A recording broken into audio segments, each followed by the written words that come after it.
निशिकांत दुबे सारख्या लकडबग्यांकडून आग लावण्याचा प्रयत्न, उद्धव ठाकरे यांची टीका. तर भाजपा लोकांची घरं फोडूनच राजकारण करत असल्याचा उद्धव ठाकरे यांचा आरोप.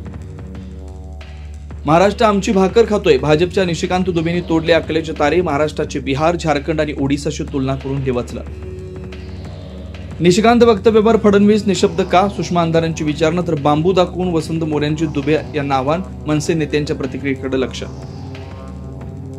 पहलगामचे अतिरेकी भाजपमध्ये गेले की काय? उद्धव ठाकरेंचा हल्लाबोल. मराठीसाठी आंदोलन करणाऱ्यांची पहलगामच्या अतिरेक्यांशी तुलना करणाऱ्या शेलारांना प्रत्युत्तर. युती संदर्भात कोणी बोलू नये. बोलण्यापूर्वी आपल्याला विचारावं. राज ठाकरेंचा मनसे पदाधिकाऱ्यांना आदेश. सूचनेमुळे मनसे पदाधिकारी संभ्रमात.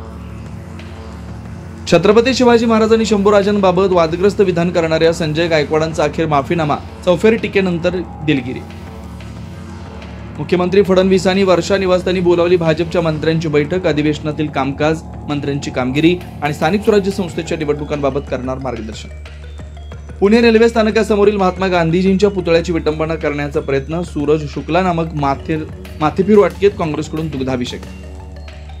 विषय अहिल्यानगरमध्ये बनावट शासन निर्णयाद्वारे 7 कोटींची फसवणूक. विधानसभा निवडणुकीच्या धामधुमीत सरकारने काढलेल्या शेकडो GRचा घेतला गैरफायदा. राज्यातल्या अनेक भागात तपासाचे आदेश.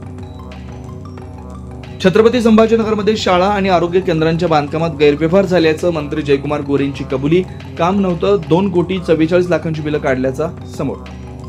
संभाजीनगरातील वेदांत हॉटेलवरून विधान परिषदेत गदारोळ. अंबादास दानवेंकडून टेंडरबाबत सभा. उपस्थित विरोधकांच्या आक्षेपानंतर उच्चस्तरीय चौकशीबाबत फडणवीसांचे निर्देश. नाशिकच्या गंगापूर धरणातून गोदावरीत विसर्ग. गोदावरी काठावरील मंदिर पाण्याखाली. तर मुंबई, पालघर, सिंधुदुर्गातील धरणातील पाणी साठ्यात वाढ.